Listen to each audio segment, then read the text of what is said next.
Hello, everyone, and welcome to another episode of Disqualified. I am your NXT predictions champion, Trevin, joined as always by our main roster predictions champion, Caleb. Hola. And Zach, our cameraman and producer, is as always behind the camera. Peeking over the whiteboard currently. Yes. Like the neighbor in Home Alone. Except not Home Alone. Home Improvement. Except the neighbor wasn't creepy in that. I am the Grudge. But, yeah, we're here to talk about NXT. I'm very tired, sorry. But this was a very, very, very good show. Yes. Once again, like we say every week, we're broken records. NXT consistently best show on the board. Even the quote-unquote, as I mentioned to Zach before we started recording, even the quote-unquote filler matches cooked. Yeah. Yeah. But it's not NXT we're just talking about as we open the show with some NXT. Yeah, so we see Wesley, former TNA star, going by Desmond Xavier for his NXT, or not his NXT, TNA name. He is taking on Joe Hendry, current NXT, or TNA star. He's going to be NXT star soon, pretty much. And former TNA World Heavyweight Champion. Yep. And the rest of High Rise is on ringside, and one TNA World Champion, Trick Williams, is over helping out on commentary. Yep. And Trick, he's so entertaining. He is. He's just so entertaining. Yeah. Not only that, who let him and Booker T share a commentary table? Man, NXT's commentary team, I think, is also the best commentary team. Booker T just makes it so much fun to watch. Oof. But Joe Tessitore and Wade. Joe Tessitore and Wade are a good duo. Michael Cole and Corey Graves are like number one right now, currently. But when it's Michael Cole and Pat McAfee, that's at 3. Yeah. I think Pat gets a little grating on commentary sometimes. Yeah. Pat McAfee brings the hype at the opening of the show, but you get sick of him real quick. Like, Pat McAfee is good at building up the hype, opening up the show. He just keeps that energy, and you get a little sick of it at some point. Michael Cole is always the GOAT. We're going into a commentary rant. Sorry, but I just wanted to give them flowers. Michael Cole, of course, the GOAT. Yes. And then we have down in NXT Booker T, of course, five-time. Not going to do the gimmick. WCW champion, WWE Hall of Famer. We have Vic Joseph, who has been holding it down in NXT for years. He is, I think, other than Graves, the best on that team. Yeah, amazing play-by-play worker over there. And then Graves, if you're watching Raw right now, he's filling in for Pat McAfee. He's just got good charisma. He's just great. Former wrestler in NXT, who unfortunately his career got cut short, but he found a new career behind the desk. And he loves it, honestly. And then you have SmackDown Wade Barrett, former King of the Ring, IC champion. Yeah, and Joe Tessitore, who is just... Was he boxing announcer? Maybe? I know he did announcing before. Yes, I have definitely seen clips of him in other announce tables. Yeah. I just forget for which sport, but another good play-by-play worker, and he's just got the charisma to match Wade Barrett on that table. Yeah. Oh, Wade Barrett. So I love whenever he calls out the tsunami. Tsunami! It's the accent, yeah. But back to the actual show. Back to NXT. Sorry, I just wanted to gush about commentary. No, it's good. But yeah, so we get Joe Hendry versus Wesley. Yeah. This is the match that's currently going on. And it was, honestly, if I may speak, the weakest match on the card. But it was still pretty good. Like, it's not a match that I'd go back and rewatch. I mean, I don't really go back and rewatch weekly. It was a good opener. But it was a good opener. Yeah. Joe Hendry is a solid hand. Wesley is a solid hand. Yeah. As much as I don't like Hendry's gimmick because it is very reliant on the song. Sorry. He's still pretty good in ring. Yeah, he's still pretty decent in ring. We get High Rise trying to fight their way through and wiggle out a win for Wesley. Yep. But they get distracted by none other than one new fan favorite to the NXT crowd. Mike Santana. He comes out and he starts whipping High Rise's ass by himself. Yep. And this gives Joe Hendry enough time to hit a standing ovation Yep. on Wesley for the 1, 2, 3. Yep. And some people are pointing out a little notice how Joe Hendry's making the standing ovation a little different from a normal chokeslam now in recent history. Is ever since his match against Trick, he now starts holding the opponent up with one arm. He's starting to do that now. Yeah. I just remember in the lead up to it, to their match where he lost the title, they did the angle where Elijah hit the guitar on Trick. Or no, it was Joe. Yeah, Joe hit his guitar. He went for the standing ovation and then he was like, oh, too much shrapnel, too much shrapnel. Now I can do it. It's just funny. He was like, yeah. Oh, but now he's sort of making it but now he's sort of involving the move as calling out that spot of now just lifting opponents up with one hand for it. Like he picks him up with two hands, then holds him there for like 3 seconds with one hand. It might also just be because Wesley is Tiny. light. Yeah. He weighed in, they said 178. That's his build Yeah. weight. Yeah. But it is official. There is a triple threat at Slammiversary. But there will be a signing at the Bash. Yep. What's the Bash? The Great American Bash. It will be our next NXT predictions. Yeah. Next Saturday. It's the show before Saturday Night Main Event, but you can guess which Saturday card we're more excited for. Wait. Oh! Gordon's going to be happy. Basketball news. Sorry. Yeah. I mean, actually, Gordon's going to watch this. DeAndre Ayton just signed with the Lakers. Hey. All right. Yeah, no. I got way too hyped for that. Yeah, He's not even that good. Yeah, we get later in the show we get a little promo with Joe and Mike backstage where Mike Santana basically tells Joe, like, look, at Slammiversary, I plan on coming out on top because I think you're just a class act. You're just nothing but a comedy gimmick. But you're here in defense of TNA, so that's why I helped you out today. That's it. I think Santana wins it. I also think so. Before they confirmed it a triple threat, I thought for sure Slammiversary is where Joe brings it back to TNA. But not that they put Mike Santana in the triple threat. Yeah, give it to Mike Santana. Yeah. Yeah, it would be a great spot. Like, it would be a great time to highlight him because I think he's in his contract year, but I think it might have just started. Mm-hmm. So, if I can recall correctly, and give him the reign. And his little spotlight in NXT got him over. Like, he's had an interview with CVV. Mm-hmm. Every time he shows up on NXT, the crowd pops like no other. Yeah. It's like his NXT spotlight got him over. Yeah, and I think it's because they feel the authenticity because he does not feel like a character. No. He feels like a legitimate person. Yes. He is. Which is great. Yes, he is just here for the love of the game and the honor of pro wrestling. Like, honestly, and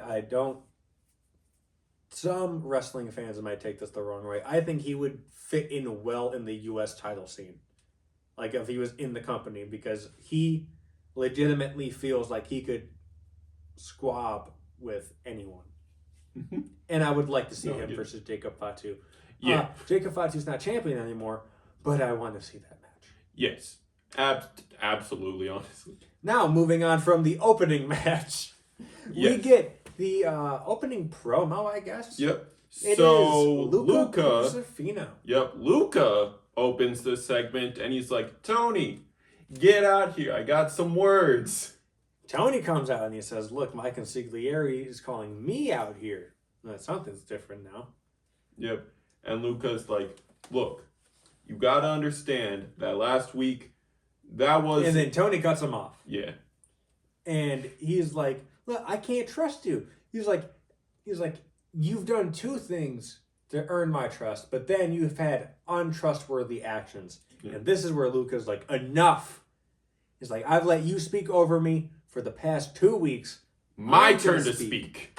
And that's when he gets interrupted by Stax, who basically comes out and says, Luca, I just want to say thank you for all the help you've given me the past couple weeks. You know, now that I'm Heritage Cup champion. Yeah. This is what happens. Luca says, it's my turn to speak. Punches Tony. He punches him after Stax comes out. He punches him before.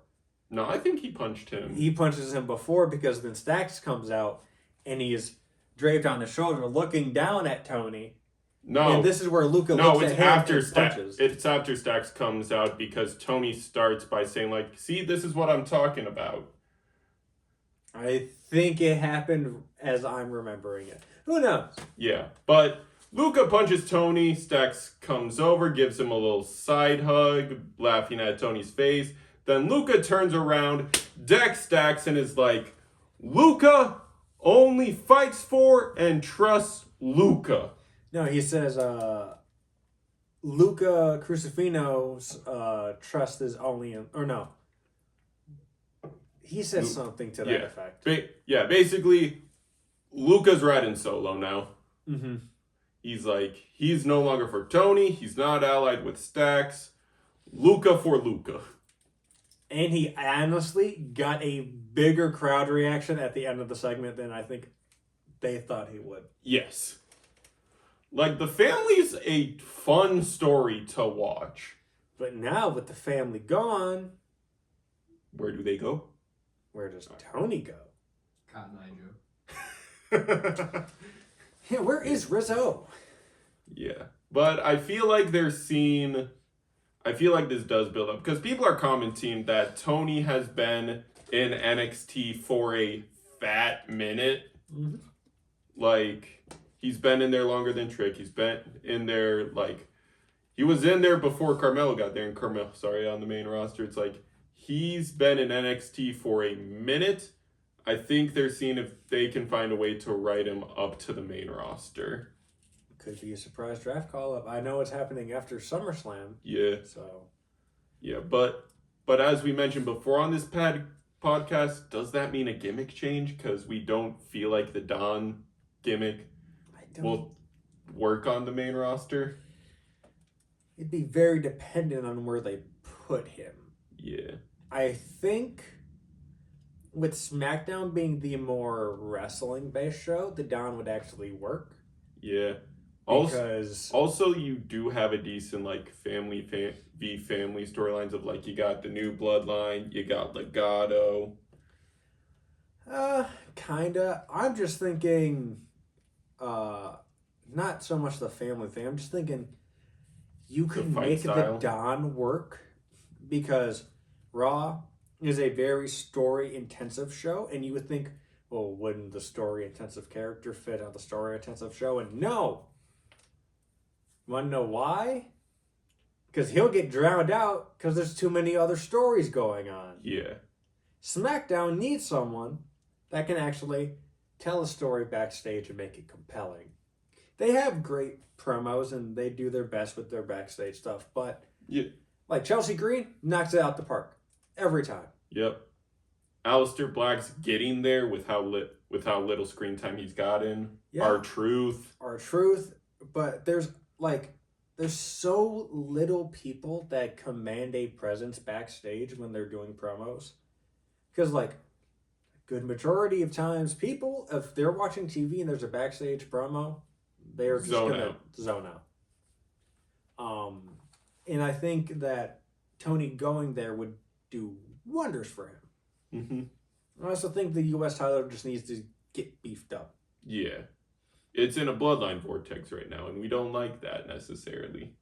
I think all mid, except for NXT, is because they have a depth of talent, so it'll always be fresh. But they need to freshen up that mid card scene heavily on the main roster. Yeah. They need to freshen up every title scene because it is just stale. Yeah. We're happy for the Judgment Day winning the tag team championships, ladies and gentlemen. We're happy about that. Yeah. That's how stale it is right now on Raw for the tag team division. Yeah, no. But I don't want to gut SmackDown because SmackDown is doing so good with their tag. We have two champions on tag champions on SmackDown technically. And one's another company. Yeah, because of Legato. Yeah, but we'll move on. Yep. Next, we get Miles Bourne, who debuts a new theme song. Yep, no longer part of the NQCC. They missed their chance. They could have used Bird in My Light. They could have used Randy's old theme. But no, they went with generic rock song number 5. But Baby Randy, fresh off of leaving NQCC, faces the former Heritage Cup champion of Lexis Kane. Who is very cut. Did you see how nice he looked? Like, bro looked jacked. Yeah. He calls himself Skinny Lexus. Yeah. On Twitter, I think. He hit the gym. He entered a training arc after losing that cup. Yeah. But, all of that cutting, all of that trimming did not work. Miles Bourne picks up the W. Yep. In, very convincing fashion. There was some back and forth. Lexus did put up a decent fight, but in the end, Miles Bourne, they're pushing them to the moon currently. Yep. Speaking of pushing not necessarily newer names with Miles, but newer on the cards they're on. We have a match between one Lainey Reed and one Thea Hale next. Lainey Reed continues to fucking impress. Yes. She just kills it. I just don't like her theme. Have you heard the theme? I have not heard it personally. Trevor's going to listen to the theme after this match. No, I just know this match cooked. Oh, yeah, it cooked. Thea Hale is also a really great hand. They can do more with Thea Hale. Yeah, no, put her back in the NA scene after Bash if you're not calling her up. Yeah, I don't think they're calling her up. No. I don't think. Yeah. I don't think she's ready for the call. Yeah, but put her back in the NA scene. Yeah, but Lainey Reed and Thea Hale go out and they deliver, I think, third best match of the night. It goes in order. It's worst to best in card order, except for maybe. I might put Joe V. West higher than Miles and Lexus. I might put the tag match higher than the main event. Yeah. Yeah. I don't disagree. They were on about the same level. Mm-hmm. Plus, the tag match went on long. Yeah. They gave them time to cook. Yeah.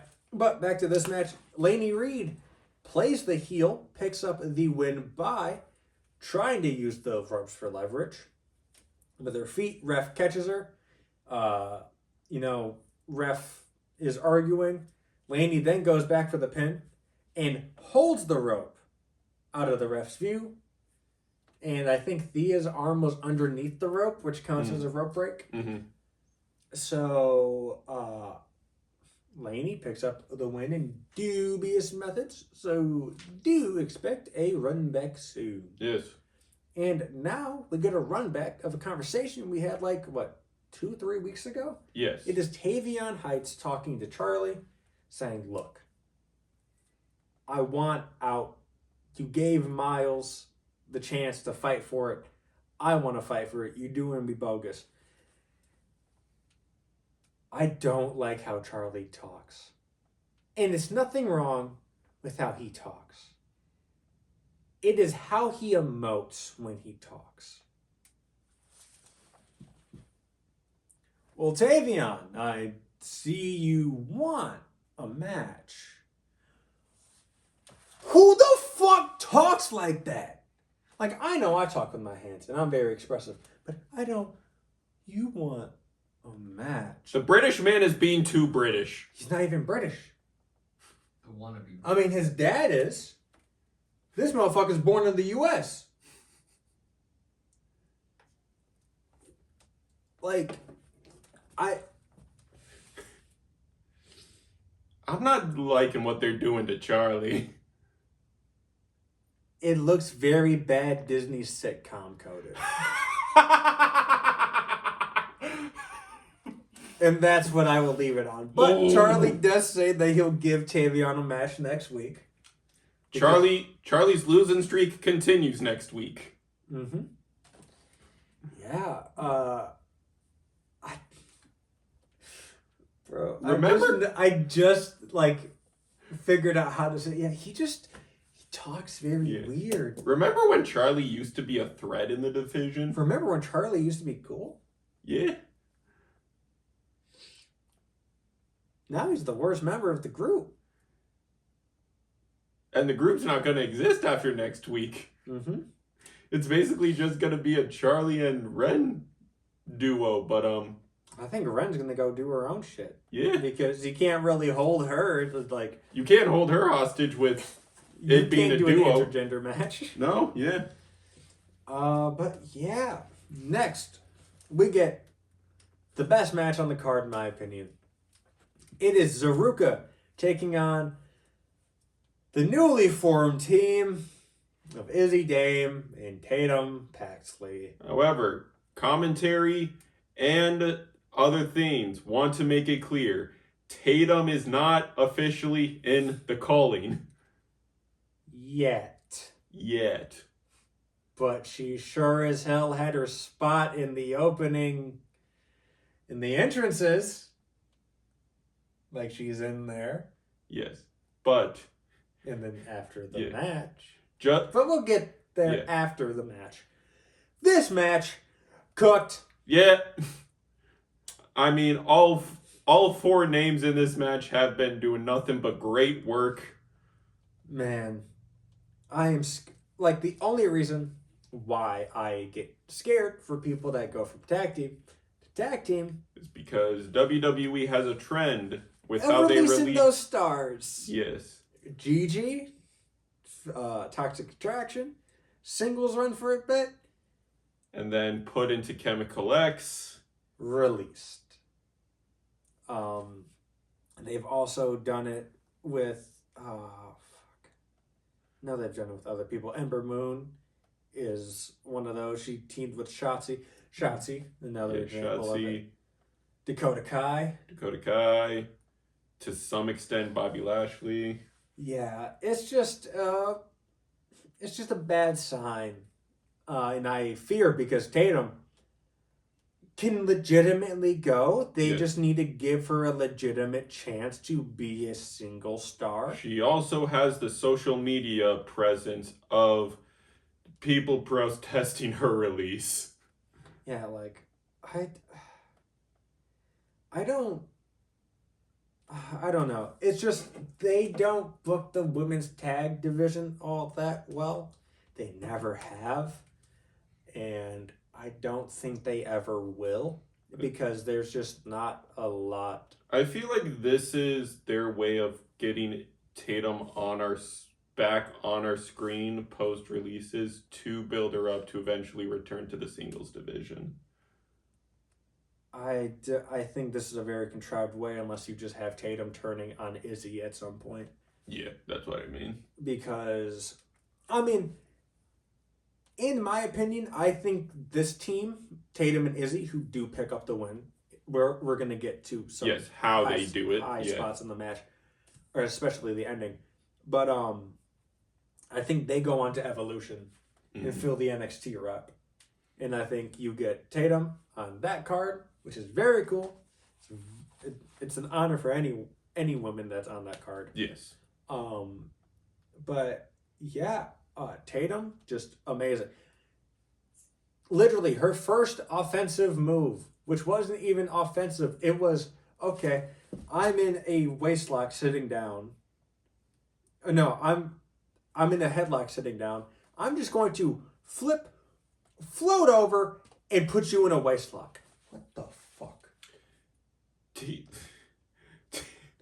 I don't know how Tatum comes up with these moves, but yeah, and then the match continues, and Tatum and Izzy have some of the best tag team chemistry, like legitimately, in the women's tag team division right now. And this is their first match together. Yes. Saruka, of course, being the powerhouse tag team they are. I mean, one of the members is a double champ, and they have been tagging for months. They got that vibe down. Yeah. However, Tatum looking for friendship also knows that vibe. The best ending to a tag match I've seen in a while. Saruka is beating the brakes off of Izzy Dame. Yeah, and Zarya goes for the spear. For some reason, Soul's holding on. Yeah, Soul is holding her up, but Tatum runs in from off screen, pushes Izzy out of the way. Also gets out the way herself. Yep. Zarya spears Soul. And Zarya's just looks. Oh no. Oh, F. Yeah. And she looks at Tatum with like, I'ma kill you for that. Yep. Tatum evades, does a middle rope drop kick to the outside. Yep. And Izzy hits her sit down spine buster For the 1, 2, 3. She just pinned your women's North American and women's speed champion. Yep. Saruka, landing herself a match at Great American Bash. Yeah, the Great American Bash at the Bash. Yep, for the NA Championship. I am interested to see what this team is going to do going forward. In that team of Izzy Dame and Tatum Paxley. Yep. And now, next up, it's the show's usual promo montage, but the big moment in this promo montage is the meeting between Ricky Saint and Ethan Page in Ava's office, and Ethan's like, look, I get it. You want that rematch, and you've done a lot to say you want the rematch, and I'll give you that rematch if you can win through a vanity project gauntlet next week. I just realized, at least I have water as one of my other drinks. You have 2 fucking sodas. You got cherry and cherry. What's water? Dehydrated ass like a fucking raisin. So, Vanity Project consists of James Drake, your Evolve champion, Brad Baylor, and another dude. I forget his name. But they are shadowing Ethan. They're like his little interns. They have James Drake at the end is like, mimicking Ricky not being able to speak for the past 2 weeks. And Ricky's running the gauntlet next week. That's very obvious. Yeah. And I think we get the rematch when of a Bash. Probably Bash. Yeah. And now, it is time for our main events of the evening. In terms of matches, not the last thing on the card, but yes. Yes. It is for the number 1 contendership for the NXT Championship. Who will fight Obafemi at the Great American Bash? Will it be one? In this corner, Yoshiki Inumura. And in the other corner, Jasper Troy. Big meaty man, stop meat. Oh my god, fucking another hoss fight! Oh, I love it! Oh, jeez. Just let 2 motherfuckers go at each other. It's pure entertainment. Not like that. Pause. Bro. Yoshiki and Jasper Troy. Sheamus and Rusev. and Oba and Jasper Troy last week. are going to feed families for generations. Those 3 matches, oh my. And the fact that we got 2 house fights in 1 week, not to mention back-to-back nights.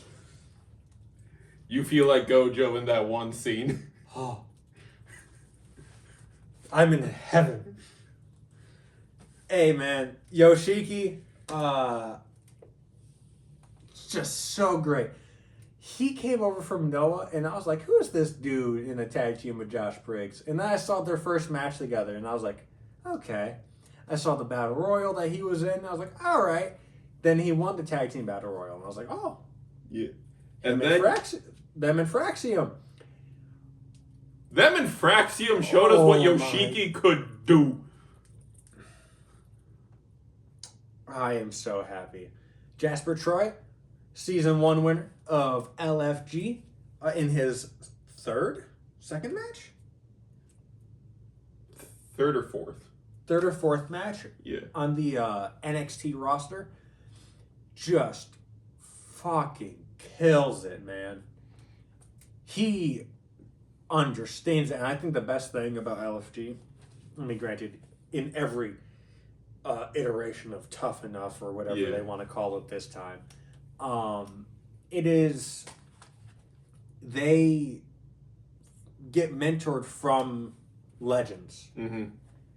And I think having one of your legends, what was his legend? Undertaker? I think Undertaker was Jasper's legend coach. Yeah, having Undertaker teach you how to be a big man. Granted, as much as I don't really like Undertaker's gimmick, I don't like the gimmick because I think the character doesn't make sense. But his in-ring work is phenomenal. So, no one else to learn from. No one better to learn from is what I mean. The Undertaker's just a G code. Yes, because not only is he good for teaching you how to be a big man, he was, like, looking back at some of the scenes he had with his students on LFG, he was great at teaching characterization as well, body language, what's the type of character you want to portray.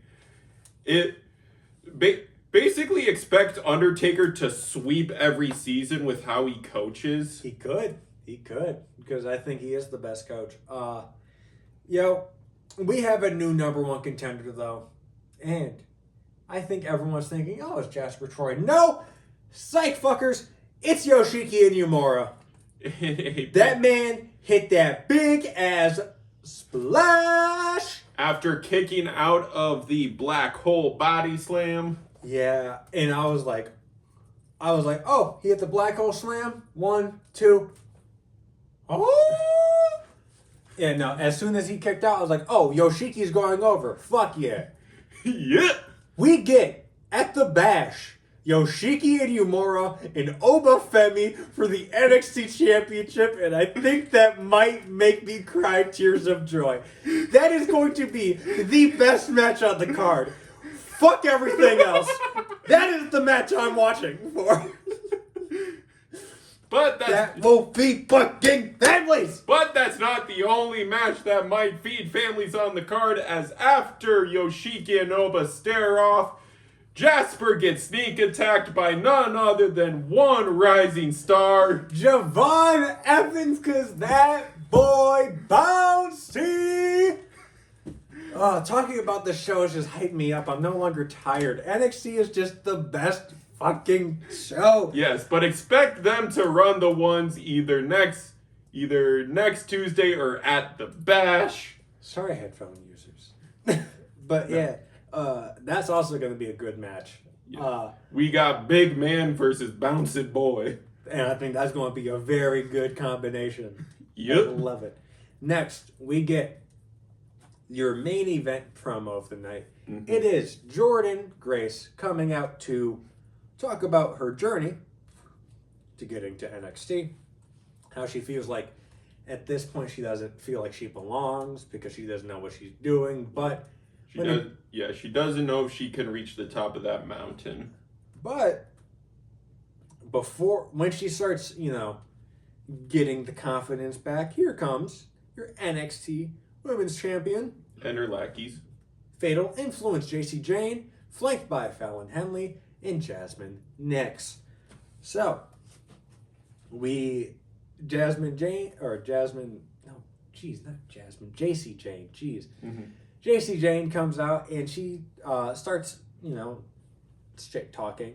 And she's like, look, I'm tired of all you people saying that I'm the most beatable champion.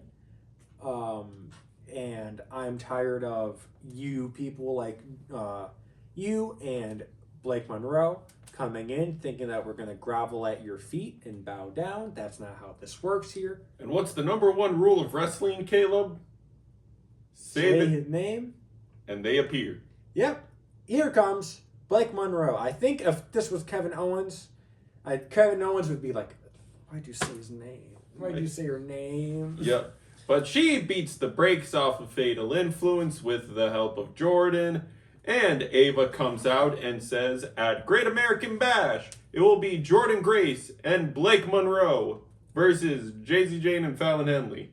She confirms which members of Fatal Influence are fighting. Yeah. What? You have a third one that's not on another card already. Do you not want to put her in, Coach? Yeah. Why? No? You already double booked Jordan. It's Game 7 of the finals, and he's dealing with the calf strain. You want to put him in? You sure? We got a backup. Alright. Yeah, some of the internet is question marking why Jasmine's not on this in favor of double booking JC. And you're doing JC and Jordan the next day. No, the day before. No, Great American Bash is Saturday. Evolution is Sunday. It's Sunday? Yeah. I thought Oh yeah, no, it makes sense. Yeah. Yeah. Interessante. But that concludes this episode of NXT. Yeah. A banger. Yes. A banger. I think this will go down as one of the better NXTs this year. At least for me. Even promo-wise, the matches were all there. Oh my god. And we get Yoshiki and Oba because of this. And But yeah, that is it for this episode of Disqualified. I am your main roster predictions champion, Caleb. Your first two-time. That is your NXT predictions champion, Trevin. I was going to call you a Trevian. Our producer, cameraman Zach, just hit his collarbone on the whiteboard. Ow. Shoulder pop. And be sure to tell us what you thought of the episode down below, the episode being NXT, or this one. Subscribe or ring the bell 3 times so you know the match is over. And we will see you next time. Thank you for your time, and peace. Bye!